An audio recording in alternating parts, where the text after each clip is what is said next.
Ladies and gentlemen, good day, and welcome to the Q4 FY'24 Tejas Networks Limited conference call, hosted by ICICI Securities.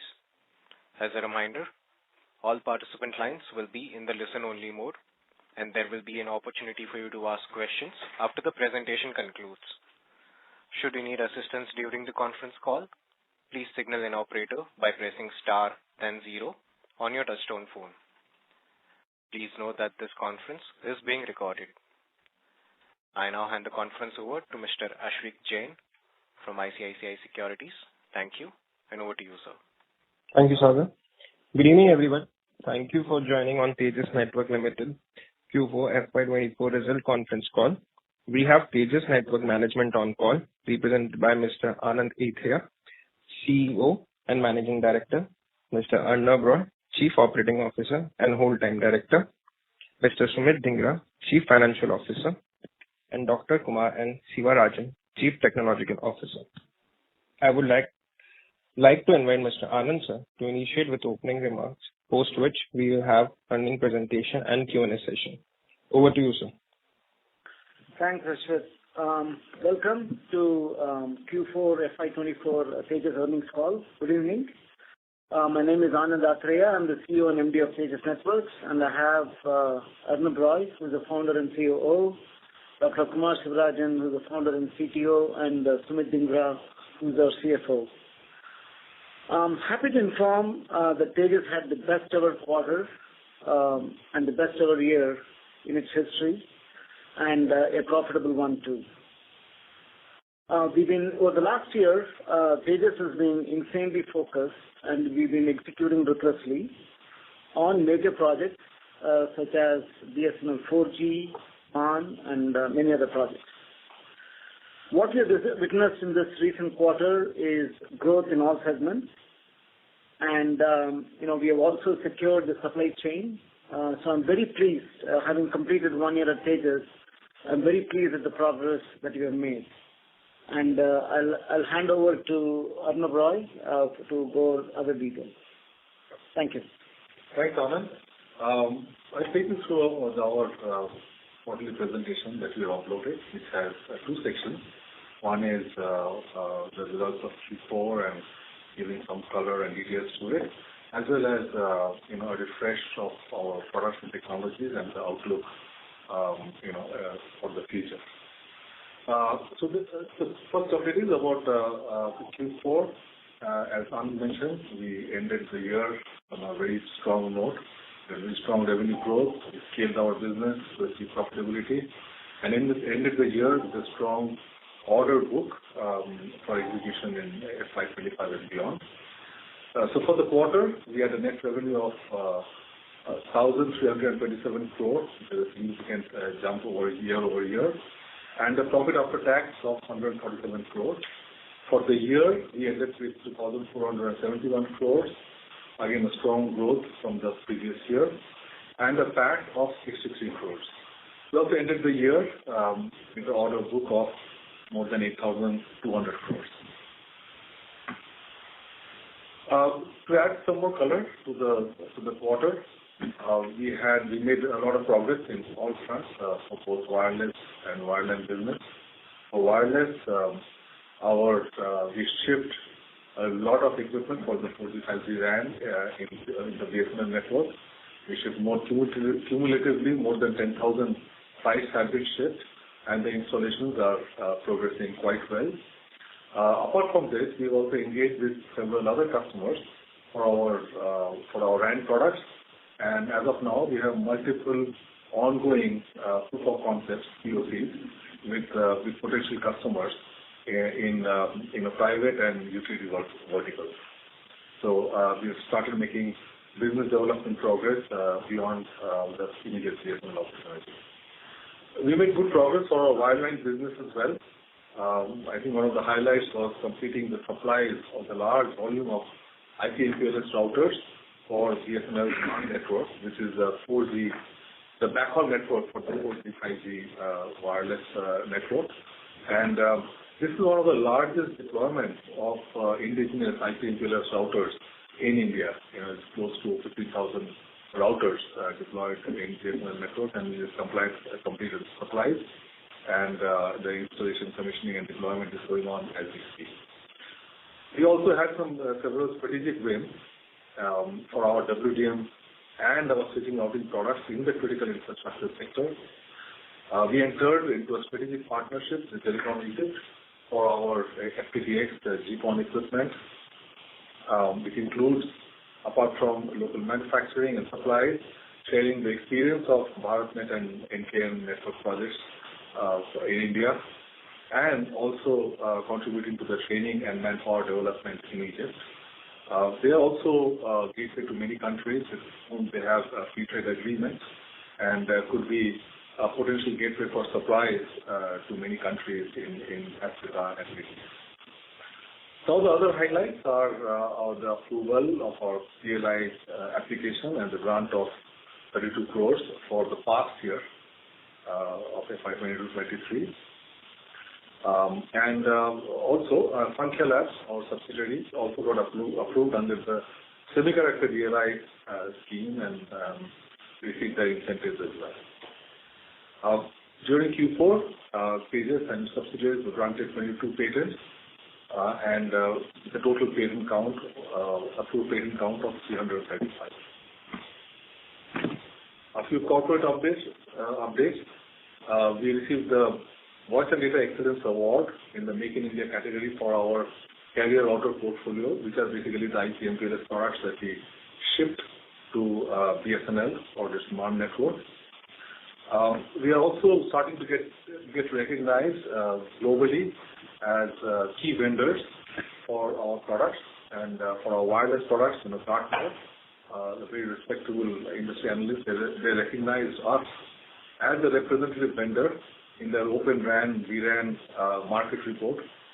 And Omdia, which is a leading analyst in the wireline space, they also recognized us in the FTTX report as an established GPON vendor in the rest of Asia and Oceania markets. Apart from that, our merger process with Concall is progressing well, and the resolution was approved by the equity shareholders and the unsecured creditors of the company. And after the voting that was conducted as per NCLT direction, and we expect the next few steps to get completed over the next couple of quarters for a formal closure of the merger. So I was, myself, Arnav Roy, was reappointed as the Executive Director and COO. Mr. Bhave, who has been a director for many years, he retired as a non-executive independent director on the completion of his tenure. And Mr. Lakshminarayan also resigned as a non-executive, non-independent director to spend time for his professional commitments. So color on the revenue profile for FY'24. This is on the right-hand side. You can see the Indian government was 36% of the overall business. Indian private was 64%.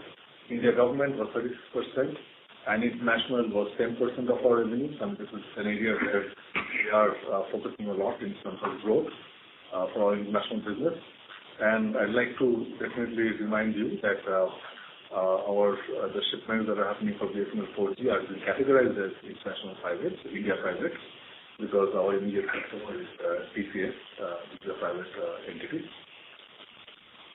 And just to reiterate, we had a strong closing backlog of 8,200 crores, of which substantial part was India at 7,900 crores, and the international was 262 crores. I'll now hand you over to our CFO, Sumit, to give some details about the financials. Good evening, everyone. From a financial perspective, we had a revenue of 1,327 crores for the quarter. It was a growth of 343% over the previous year, same quarter. EBIT of 248 crores and PAT of 147 crores. This implied an EPS of 8.6. From a full year perspective, aggregate consolidated revenue was 2,471 crores and EBIT of 83 crores and PAT of 63 crores. with an EPS of 3.7. So from both on a quarter-on-quarter perspective and on year-on-year perspective, we had a strong growth this quarter. Some of the other key financial indicators, if you look at net worth of about 3,150 crores, inventory of 3,700 crores is increased compared to the previous quarter, which was around 2,680 crores. Predominantly because we are, as mentioned in the previous call as well, we are securing long lead items for expedited delivery of some of the projects, including the BSNL 4G project. And as we go along, as the project continues to get executed, inventory will get absorbed. Our trade receivables stand at around 1,458 crores at the end of the year. This is partly also linked to the revenues that we've done during the quarter. We had collections of over 650 crores this quarter.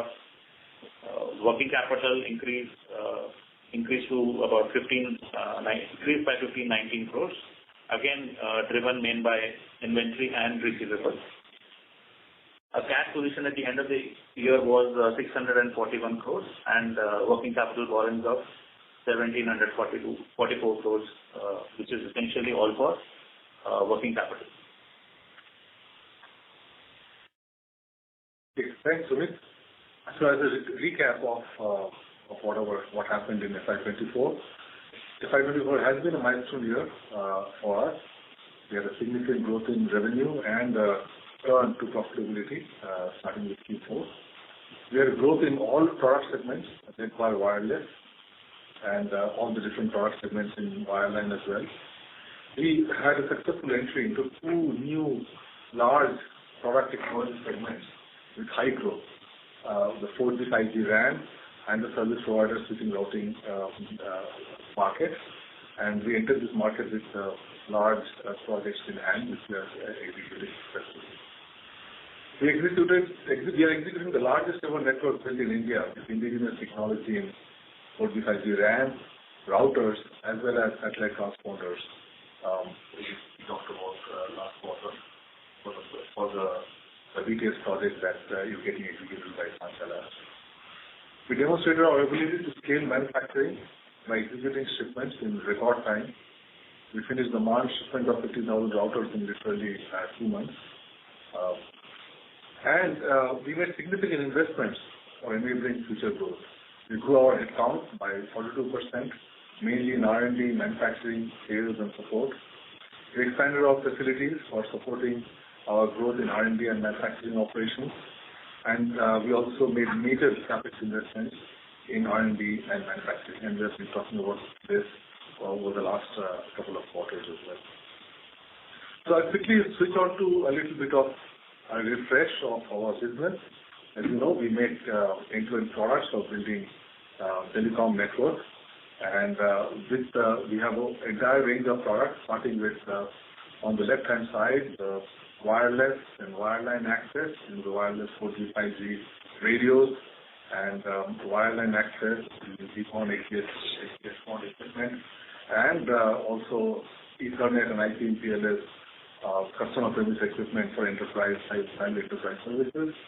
We also have the metro aggregation products, which is in the middle of the slide, the middle section of the slide, with multiple technologies. We built the metro aggregation network. And then we have the metro core and long-haul products using DWDM and OTN technologies. And all of these managed by a single network management solution. So this kind of gives us a unique advantage of being able to build complete end-to-end networks for any customer. So that's where we are today as our products. And the key applications that we serve are the four key applications. One is the mobile RAN, the 4G 5G mobile RAN network, and the backhaul network. That's the big project that we are associated with right now. Our equipment is used for doing wholesale and enterprise data services. A big section of our business is home and business broadband, where we are deployed in ISPs, several ISPs globally, and also networks for critical net infrastructure So the utilities, power, rail, oil and gas, where our equipment is used to build their critical networks for not for the captive networks, for their SCADA applications, and also for their wholesale network bandwidth business. So our products are targeted towards fairly high growth market segments in wireless and wireline. And on the left-hand side, you'll see the addressable markets for the WAN and core, which is growing significantly, large market, growing significantly over the next 5 years. And also on the right-hand side, if you look at the wireline market, these are our addressable markets, which has even stronger growth. And all the segments that we are in are seeing strong growth globally, both in India as well as in the global markets. So looking forward to the future, beyond the overall market growth, we are looking at several high-scale opportunities, both in India as well as internationally. In India, we have the visibility of several large projects, which are one part of it is, of course, the BSNL 4G, 5G continued investment. There are going to be more investments in 4G saturation network for the pan-India 5G networks and for their backhaul expansion. For the private telcos, we anticipate a lot more CapEx spending happening for their 4G, 5G networks, and similarly for the short-haul networks for the mobile application. We all know about the BharatNet Phase 3 project. The initial specification and tender documents have come out, and it's in the process of getting finalized. And just the capex that we see, which is being asked for, is more than $500 million. That's the initial estimate, and it's going to be more than that. And the other part is that the broadband rollouts in India continue with full steam, and see the plans of all the private operators and the ISPs, where more than $600 million of investments are planned over the next few quarters. So these are summary of some of the significant projects and the opportunities that we see which are addressed by the product portfolio that we have. Similarly, globally, there are huge investments going out in broadband equipment, where more than $100 billion are getting spent in the US and Europe, as you know, the REACH project and the others in Europe, which is actually bridging the digital divide in the different countries by expanding their rural broadband network, and a huge investment is going over there, which are addressable by our products. There is a large replacement market for this highest bandwidth equipment in the EU and the US, and more than $5 billion have been assigned for that market. In some of the emerging economies in Africa and Asia, we see a lot of investments which are planned for the expanding 4G, 5G networks, which are basically where the deployment is initially starting right now and peaking at this time, and we see that as an opportunity to grow in this market. And a lot of investments are actually planned for utility modernization. The actual budget is higher, but we see more than $8 billion of addressable market for helping transition utility networks from the traditional SONET-based equipment to IP-based networks, and that's one of the technologies that we are very strong in. So, in summary, I give you a picture of FY'24 and our outlook for the next few years and our continued investments. I'll stop over here, and we'll open up the floor to Q&A. Thank you very much. We will now begin the question and answer session. Anyone who wishes to ask a question may press star and 1 on their touchtone phone. If you wish to remove yourself from the question queue, you may press star and 2. Participants are requested to use handsets only while asking a question. Ladies and gentlemen, we will wait for a moment while the question queue assembles.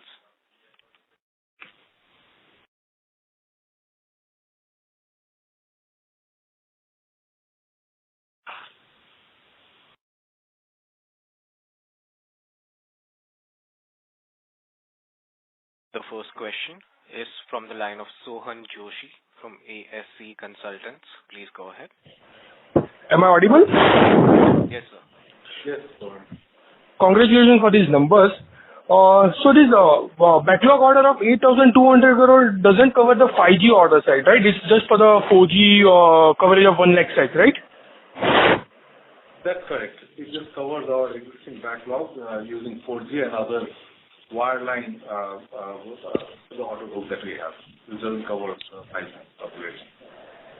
Okay. But my second question is, this system on chip IP design regarding the semiconductor developed by the Shankhya, I presume it will be captively consumed for first by a 5G wireless equipment and then we'll market it for the outside market, right? So the current SoCs are actually getting used in one of their chips for their satellite transponder products, which has been designed using the semiconductor. The newer chips that they are designing, we will evolve our products subsequently when the products are ready. But our current 5G products are not held up by that because our current generation products are getting designed and will get launched this year. And when their semiconductors get ready, at the time we will look at optimizing their equipment at that point of time. Okay, sir. That's it from my end. Thanks a lot, sir. Thank you. The next question is from the line of Santosh Sinha from MK Global. Please go ahead.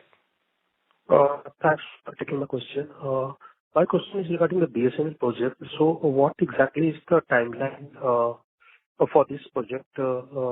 Is the whole of many portion will be executed in FY'25 alone, or will it be over to FY'26 as well? And is there resource related to BSNL as well? Because we were reading... Interrupt. Mr. Sinha, your line is breaking up. Can you please see your cell phone reception? Yeah. So my question is regarding this BSNL project. So we were reading about some news articles that there has been concern regarding delays in the project, and BSNL is also looking for help from other vendors as such. So do you want to comment on that? And what kind of and last question is, what kind of margins do we expect in the long run? Okay. So you have asked 3 questions, Santosh. So first thing is BSNL supplies. Yeah, I think we expect to finish our supplies in this financial year, in FY'25 itself, right? And a significant, most part of the network will also get deployed and commissioned during that time. So there's the answer to the first question. Second question was about news reports that have come up, and just to reiterate what that report really meant, which is the subsequent clarification that came. See, the RAN equipment is actually getting deployed all across the country right now in different zones, right? North and then west, and other zones also started right now. But what has happened is the core has been deployed in few of the zones, not in all of them. So wherever our RAN is getting deployed and installed, at that time, whenever the C.core is not there, the equipment is getting integrated to the existing core. So when the C.core gets deployed in those circles, in those zones, they will get parented to the C.core as well. So this is just a temporary situation where the RAN is deployed, and in that zone the core is not available. So it is getting integrated with the existing core in the network. So that is all that the report has meant. Okay. Your third question was about margins. Yeah. So, as you've seen, our margins have, actually grown over the last quarter. And, going forward, it will be, we don't comment on how the, margins are going to look like, but, as a combination of our wireless and wireline equipment, we keep saying that our long-term goal is that, as you've seen our historical margin that we had in the company, over time we'll be going in that direction and achieving those kind of numbers in terms of margins and financial results. Thank you. Thanks for taking my question. Just two more questions. After that, I will follow with you. One is regarding international. So what kind of headway we are seeing on the international front? Because ultimately, on FY'26, we will have to grow on the international side. So what kind of, are we seeing any new interactions or interest from the client? And second is regarding BharatNet. So what is the update there, and where can we see actually the revenue coming from BharatNet? Not sure we could follow your questions because the line was not too good. I think your question was, if I understand, was international business. I mean, what kind of opportunities we see and what do we see in BharatNet. If you recall the last slide that I presented on the immediate and in the upcoming opportunities in international market. Yes, I mean, we are increasing our focus on investments in international markets. And all the, we've kind of given you a big picture of the opportunities that we're looking at, both in the US and Europe, as well as the kind of opportunities in utilities, as well as the emerging markets. And there are several projects and opportunities we are currently engaged in these markets, without giving a lot of details. But that's going to be a focus area for us. That's going to be where our investments are also going to happen in the next few quarters, that's internationally. As far as BharatNet is concerned, as you know, the project is already announced. A lot of the technical documents and tender documents are out, but right now the questions and clarifications are going on with that tender. And we expect that sometime during the year, the tender will be paid and completed and so on. And a lot of the active equipment over there is for IP MPLS routers, the kind that we have and that we have shipped to BSNL, and also for the FTTX equipment or GPON equipment, OLTs and ONTs. So we are well covered in terms of products for the opportunities in BharatNet, in the upcoming BharatNet tender. I hope I have answered your question. Thank you, sir. Thanks a lot. Thank you. The next question is from the line of Deep Mehta from Bank of India Mutual Fund. Please go ahead. Hi, sir. Thank you for the opportunity and congratulations for a very robust set of execution which you have done for this quarter. I just have one question. This quarter we have seen significant stretching of our working capital cycle. How should we look at this number as we ramp up our orders, and what can we steady state working capital cycle, if you can comment on that? Thank you. Yeah, I'll let Sumit take this question. Please go ahead. Yeah. So, as we commented earlier, the working capital currently needs to be looked at in context of the BSNL 4G project. We're in the midst of executing this large project, which is 7,700 crores worth of value over the next 2 quarters. Now, a lot of working capital build-up is in context or in preparation for execution of that project. Now, as we go along over the next couple of quarters, you'll see eventually the working capital tapering down as the execution progresses. Thank you, sir. Thank you. The next question is from the line of Ashish from JM Mutual Funds. Please go ahead. Yeah, thanks for the opportunity. So in terms of our RANs, if you could highlight the competitive scenario in the Indian market. We understand there are international players also selling similar radios. Is there a cost advantage for private telcos? So basically, are our products cost competitive? And if you could also highlight whether there is a difference in technology stack for 4G and 5G RAN between us and those guys. Yeah. See, we have bid and won in this in the large BSNL network, and BSNL has ensured that they get the most competitive prices which are available in the market. So you can be rest assured that the products that we have designed and that we're selling are extremely competitive as far as the global operators go. So that's one part from a cost competitiveness.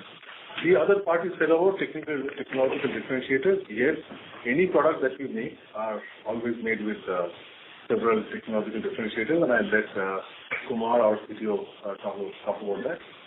One of the important differentiators we have is that we integrate optical transport into the wireless, which almost no one else is doing in the industry, and that's the key differentiator. We also have the ability to integrate other forms of optical access into the same products, what we call universal converts like that. So that's this integration actually helps bring down the total cost of ownership of the wireless operators by doing multiple technology integration into our RAN equipment. So they save a lot of money in buying and building the backhaul equipment, and as well as it gives them a platform for launching other services apart from just the mobile services, which is like help them address all the the home and the enterprise broadband opportunities in and around the area where they are installed. So this is one of the key differentiators, and customer really appreciates this and is leveraging this technological advantage as well. Yeah, this is helpful. Secondly, on these private telcos, so apart from BSNL, obviously, as far as the private telcos are concerned, is there an opportunity for us? Obviously, you have mentioned on the slide that more than $3 billion of capex will be rolled out. In terms of opportunity size, and are we in discussion with some of the bigger private telcos as far as these radios are concerned? So as I mentioned in the earlier slides, that we are actually engaged in a few opportunities of the telcos and some of the critical infrastructure sector. And as we speak, without to name them, we are into multiple POCs where our radios are actually deployed and undergoing trials. So yes, even beyond this, there are multiple opportunities where we have started engaging with other customers, and they are all in India, and we hope to actually line up some opportunities internationally as well. Okay, fair enough. Sir, and lastly, do we have sufficient manufacturing capacity on our side? And to that extent, would you say that the borrowings would not increase from current levels or would stay at current levels? So, of course, the manufacturing capacity has been built, and that's where the investments have been happening over the last few quarters. And now we have established a scale where we can execute a project of this size within the timelines that are expected, and these are very aggressive, right? So we have to invest in that kind of manufacturing capacity. So that is there. And I think your question was about the working capital going forward. See, a lot of the working capital, so one part is the investments in manufacturing for scaling it up, but a lot of the working capital is in procurement of components which go into these manufacturing lines, and that is a temporary phenomenon for executing these large projects where we have inventory, they're getting converted into the finished products, and they will get shipped out, and that's where we are getting our collections in as well, and that's where the working capital cycle will go through and go down over time. Yeah, this is very helpful. Thank you so much. Thank you. The next question is from the line of Pavnish from Hridaya Cars. Please go ahead. Sir, good evening. Thank you for giving me an opportunity. Am I audible? Yes, you are, Pavnish. Yes. Sir, I just wanted to make a request that if we could release our results a bit early, because today the conference call was scheduled at 7 and results were declared at 7:10. So didn't get much time to, analyze the presentation and ask the question. Otherwise, my questions have mostly been covered by other analysts. Just this request. Yes, sure. Yeah, this was the first for us, but yes, definitely we'll do it ahead of time. Thank you so much, sir. Thank you. Thank you. The next question is from the line of Pratap Maliwal from Mount Intra Finance. Please go ahead. Hello, am I audible? Yes, Pratap, you're audible. Thank you. Yes, thanks for taking my questions and congrats on a great set of numbers.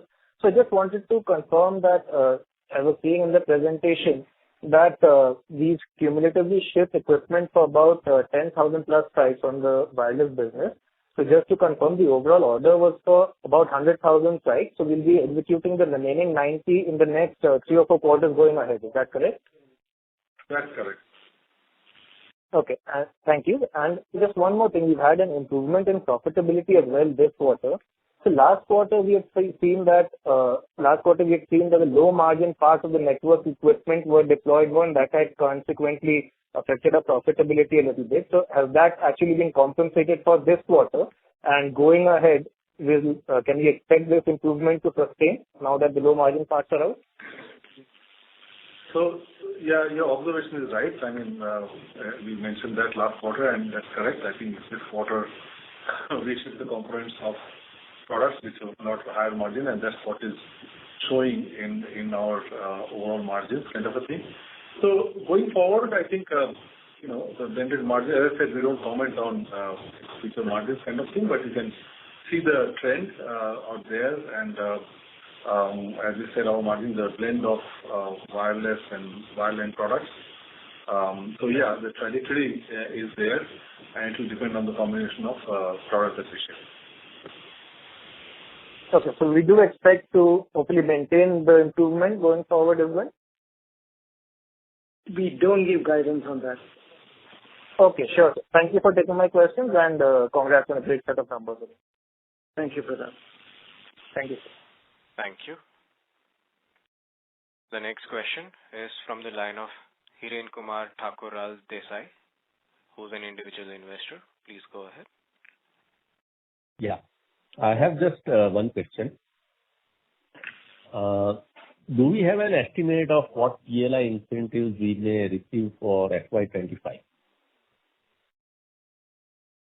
The PLI estimates for the year are dependent on the revenues that we do for the year.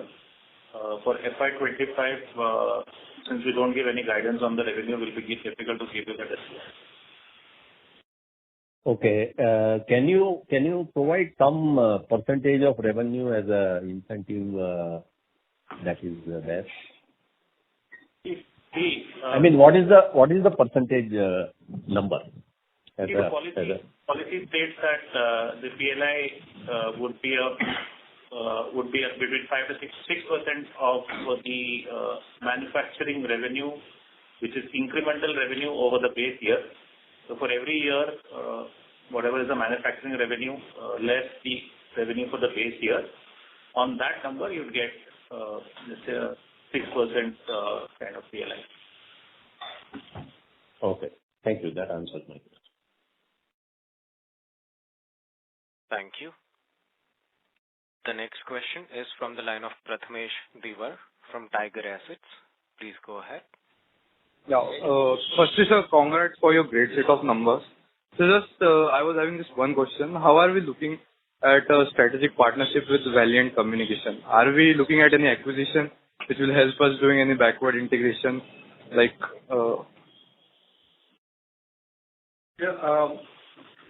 Valiant Technologies, we have a very strong partnership going over many years. They are our key partners for our utility markets, where their teleprotection technology gets integrated with our transmission products to provide a very optimized solution to our utility and critical infrastructure customers. So that partner, is a little bit of an orthogonal set of products between both companies, but they work very well together to address this market. And this is going to continue, right? We are looking at opportunities together in markets not only in India but globally. But that's how it's going to continue. Okay. Thank you so much, sir. That's it from my side.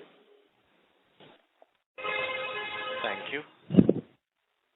The next question is from the line of Gurvinder Juneja from Fortuna Investment Advisors. Please go ahead.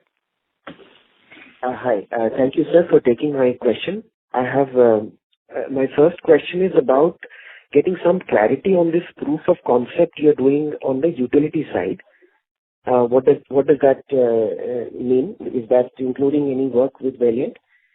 And second question is, I probably misunderstood or didn't understand the split of revenue you gave between India government and India private. what gets classified as India government revenue and what gets classified as India private? I just wanted some clarification. I missed that, please. Yeah. So first of all, the POCs that we are doing is on our wireless equipment, on our 4G, 5G RAN equipment.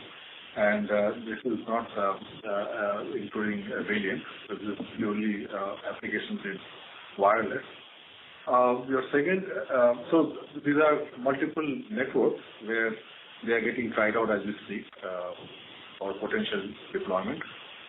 The second question is about India government and all. As you know, we split our revenue, revenue in terms of three sectors. One is the Indian government, which is mainly the public sector companies, the operators, the utility companies, BBNL, BSNL, and so on. And then the Indian private, which are the telcos, private telcos and ISPs in India, which is India private. And the third part is the international customers. So the clarification we gave was in India private in the last few quarters, our shipment to BSNL 4G is categorized as India private because they are actually our immediate customer is TCS and not BSNL. And we look at our immediate customer who we are shipping to kind of classify the business segment.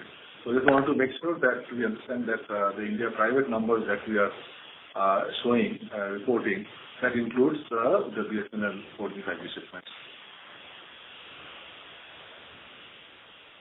Thank you, sir. Thank you. Thank you. Our next question is from the line of Harshit from Walford PMS. Please go ahead. Hi, sir. Thank you for taking my question. Just wanted to get a sense on the kind of order book build-up that we can have going forward. Could you give some sense on that? We don't give guidance on future business. You have the order book and a kind of painted color of the opportunities in front of us, both in India as well as internationally. So I think that's the best that we can do, right? Talk about our products, talk about our current order book, and talk about the markets for these products and the immediate large opportunities that we see in front of us. I think that's the best we can do. So globally, sir, the kind of business that we do globally, how many competitors would be there, comparable competitors, if you can just put that kind of a number? So, well, if you look at it in India, all the global vendors and our global competitors are actually do business in India, right? I mean, all the names that you know of. So internationally also, so we compete against them in India, and it's the same set of vendors that we compete against in the rest of the world. So there's no difference. I think it's the same competitive environment that you see in India that we see internationally. And so would you like to share how many tenders have we filled in, or what is the win ratio or something like that? Is that possible? Yeah, I think those are far more details for business, which unfortunately we cannot share, but I think bidding happens, keeps happening all the time, and we win some, we lose some kind of thing, but those are numbers that we really don't share in terms of how many bids and the win ratios and all this kind of thing. I mean, that's really confidential information within the company. Okay, sir. Not a problem. Thank you very much, sir. Thank you for taking my question. Thank you. Our next follow-up question is from the line of Hiren Kumar Thakurlal Desai, who's an individual investor. Please go ahead.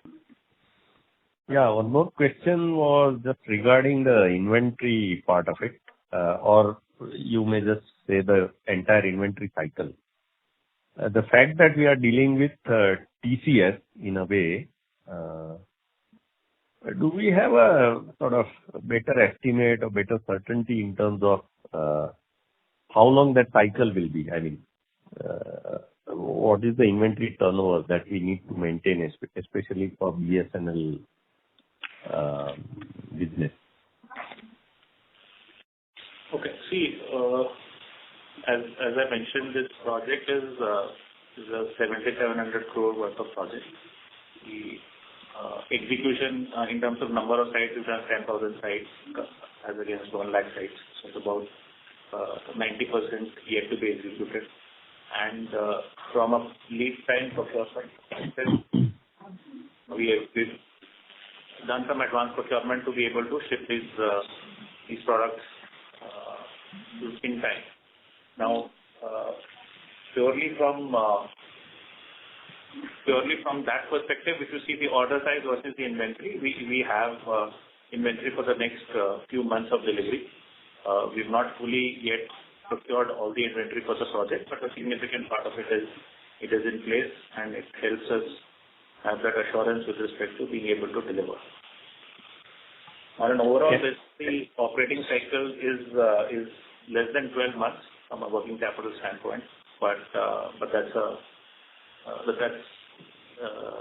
that would essentially, as we go along, it would ease off. So here I think the inventory is basically the time cycle between the time we procure the components and we actually manufacture them and ship them out. So it's really not connected to TCS. It's connected to the cycle of manufacture and shipment to the warehouse, to TCS and BSNL warehouses. No, I understand. I mean, I'm assuming the context that, payment from TCS will be fairly predictable. Yeah. So in that context. So payment wouldn't depend on, the inventory levels wouldn't depend on the payments. That is something that we have essentially what we procure from our vendors, and against that we would have payables in the books. And as we go along, as we ship and deliver the sites to TCS, then the payment cycle starts. Yeah, you just mentioned that we have built inventory for few months. Can you quantify few months? See, when I say few months, I was referring in context of the BSNL project execution. Yeah, that's what my question is regarding. Over the next 2 to 3 quarters is what we're looking to execute this project, and the inventory that we have is a proportion of what we really need to execute that. There are some advanced actions that we've taken. So this inventory would let's say peak up a little bit from here, and thereafter, as the execution progresses, we would progressively see it coming down. Okay, in that case, are you in a position to specify, not exact, but some ballpark number as to at what level will it peak? It's difficult to give any guidance on what level would it be. Maybe next 3 to 4 months is where you would see this peaking up and then possibly coming down. But as I said, it depends on the pace of execution for the project. Okay, fine. Yeah, thank you. Thank you. We will take our last question from the line of Sohan Joshi from ASC Consultants. Please go ahead. Thanks a lot, sir, for taking my follow-up question. Just want to understand when will the PO of the 5G sites will be out? Will it be out by this year only, or first the entire execution is completed, then the PO will be out for the 5G sites? Yeah. So the PO, see, it's not, you don't wait for the entire project to get over. We'll be doing a POC for this 5G upgrade shortly. In the next few months, and once that POC is completed, I think we expect to get the 5G upgrade business, obviously. Okay, so that will be for the 40% sites of the existing 1 lakh sites, right? That's correct. Okay, so the current order book doesn't contain that 40% of the upgradation, right? That's correct. It does not contain. Okay, and then the maintenance will be PO will be out, which is for the next 7 years post 3 years. That's correct. Yep. Okay. Thanks a lot, sir. Thanks a lot. Thank you, sir. And wish you good luck for the upcoming quarter. Thank you. Thank you. Ladies and gentlemen, we would take that as a last question for today. I would now like to hand the conference over to Mr. Anand Athreya, sir, for closing comments. Thank you.